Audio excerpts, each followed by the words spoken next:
Got my cologne. You know how that works. Just, I'm feeling good that night. I spoon between these two Australian men who know each other. She took it, and she looked at me, and she went in to give me a kiss, and I fucking bolted. I panicked. I don't know what the hell to do with that. And like Leah pushing me against the brick pillar and going, "Who is it? Who's your girlfriend?" And I was like, "It's you, okay?" Imagine if Scarface wasn't about a drug dealer, but it was about a surgeon. That was my dad, right? He'd be like, "Say hello to my little friend." Scalpel. Night gowns. What do you call those? Whatever they are. Evening gowns, thank you. And they are gorgeous. And I am a super friendly guy. And like, I barely like my tongue in my own mouth. Why do I want to put it in somebody else's mouth? Sometimes they have a partner and the partner comes in and chops their head off. And that's what this breakup was like.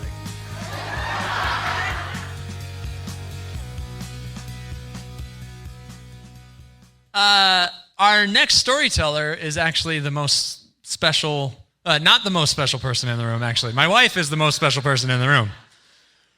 Whew. That was close. But for about 25 years, this next storyteller was probably the most special person in my life. I grew up, as I said, a pastor's kid, so that means I grew up hearing his stories all the time, both at home and every Sunday morning. One of my favorite stories of his is about someone named the Shit Phantom. And I remember thinking it was strange, at like 6, 7 years old, that my pastor father was saying shit to me in one of his stories. But what I've learned since then, let's take a poll really quick. The Shit Phantom was somebody from my dad's school. Who here had somebody at their school that was referred to either as the Shit Phantom or something like the Shit Phantom? Really? I was expecting more people. I have heard so many similar stories to this. So the Shit Phantom at DeForest Middle School in however the hell old you are, was a guy who would poop and then shape it into little characters on the sinks and on the toilets, and he would write on the walls he was a fecal artist. And I have heard countless stories. There's several storytellers here who know that I am partial to shit stories. There's something that just really tickles me about it. But I've since learned several people have been like, "Oh yeah, we had a Shit Phantom." I'm like, "What?" And they'll be like, "Yeah, and we called him the Shit Phantom because nobody could figure out who he was." And it was never in the women's restroom, obviously. Anyway, I digress. So our next storyteller, he's very special to me. It's not my dad. I don't know why I brought my dad up. No, I'm kidding. It is my father. Please put your hands together for my father, Big Dave, telling a story called Thick Wrists.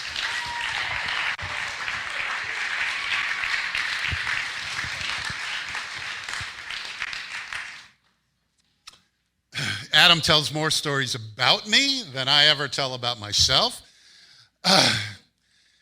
First, I want to start by just saying, son, I love you. And probably the most important thing beyond love that a father can say to a son is, I am proud of you.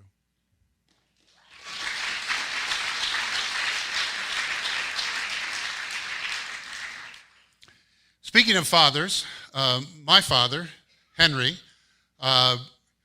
was somebody that I considered my hero. So whenever I sent a card to him on his birthday or Father's Day or Christmas or anything else, I always signed it and said, "You've always been my hero." And it was true. He always has been, always will be. In, I think, 2003, because sometimes dates escape my mind and don't allow me to remember in detail. And when it's a traumatic event, it impacts me even more. And so if you were to ask me when a certain event happened, I'd be like, oh, that was 5 years ago. And it could be 20 years ago. but I just can't seem to connect the dating of it in my mind. So I think it was 2003 that my father had been diagnosed with esophageal cancer, and he was quickly going through the stages of that cancer impacting the other organs in his body. It got to the point where, as a family, we had put him into hospice care, but not in hospice care. We had him at in-home hospice care. Now, in-home hospice care was important to my dad because he had cursed nursing homes and facilities of that his whole life, and if he was going to die, he was going to die in his home. So there we were, the last 2 weeks of his life, with a hospital bed set up in the living room, and with various of his children and grandchildren coming and going at various times. But it got to the point toward the last few days of his life that we were all gathered at my parents' home.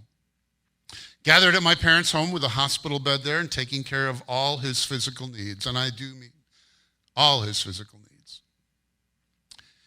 The night that preceded his death, his kids were there, all his grandkids were there, his daughter-in-law, his son-in-law, and everybody was scattered throughout the entire house, sleeping through the night. And it was my night to stay awake with him in case he needed anything at that particular moment.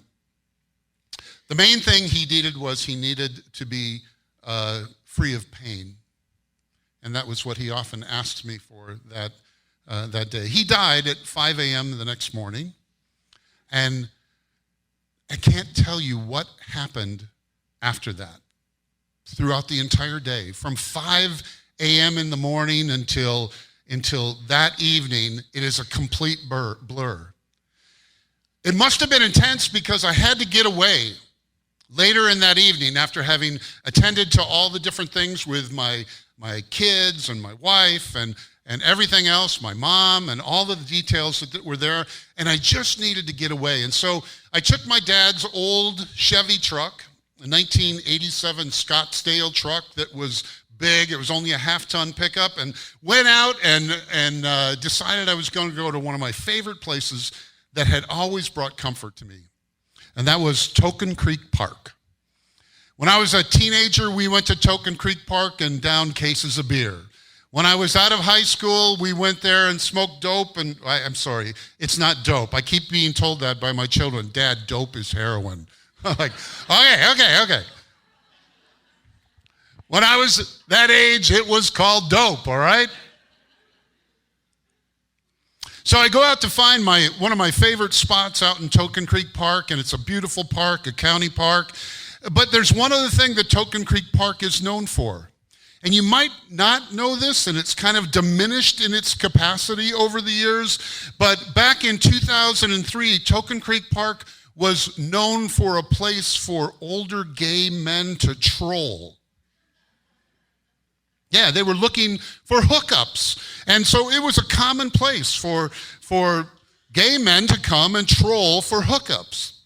So I go to one of my standard places, and I brought out a six-pack of beer because I just wanted to reflect and drink a beer to my dad and enjoy the evening. And so I pull into the one parking area, and there are two other cars there, and I don't really think anything of it. And I put the tailgate down on the truck, pop out a beer, and start drinking a beer. And then out of the weeds, over to my right, comes a gentleman who is hurriedly going to his car and zipping up his pants. And I just kind of ignore him.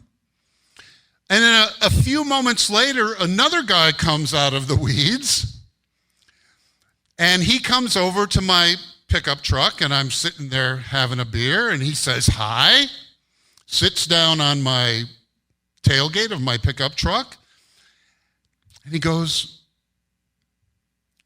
"You know, you have really thick wrists, and I love to give blowjobs."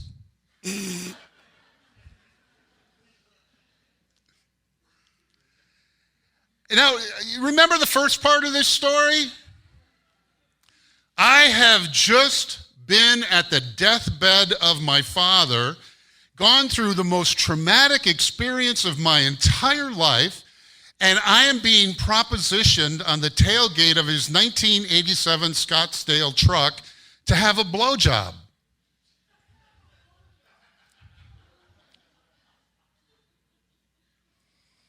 I assured the man that I was 100% heterosexual, no offense to him, and whatever he wanted to do, that was fine, but I was not interested. He said to me, well, you know, you don't have to be gay to enjoy a good blowjob.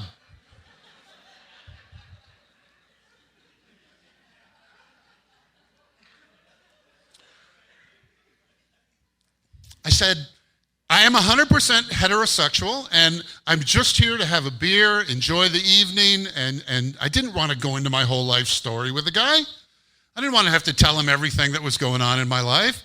But he kept propositioning me, and he kept commenting on my thick wrists. I had never really given notice to my wrists before. So I finally felt obligated to share with him that at 5 o'clock that morning, my father had died, and that it had been the most traumatic experience I had ever had in my entire life, and that I just wanted to have a beer and reflect on who my dad was and what he meant to me. And then all of a sudden, we started talking about our dads together. His dad had died a few years earlier. And we started connecting about our fathers and what they had meant in our lives. And there I sat on the tailgate of that truck with a gentleman who had been propositioning me and sharing some of the most deepest feelings that one can ever have in their entire life. Well, we finished off that six-pack together. And I really needed to get going because it really, my wife would start worrying about me. My kids might start worrying about me, all the things that were going on. And I said, you know, I really got to get going, but it's been really nice talking to you. It's been really nice meeting you. I appreciate the time that we spent together. And then before he left, he stood up and he was going to leave and I was going to leave. And he said, it's been really nice talking to you too. Do you want a blowjob?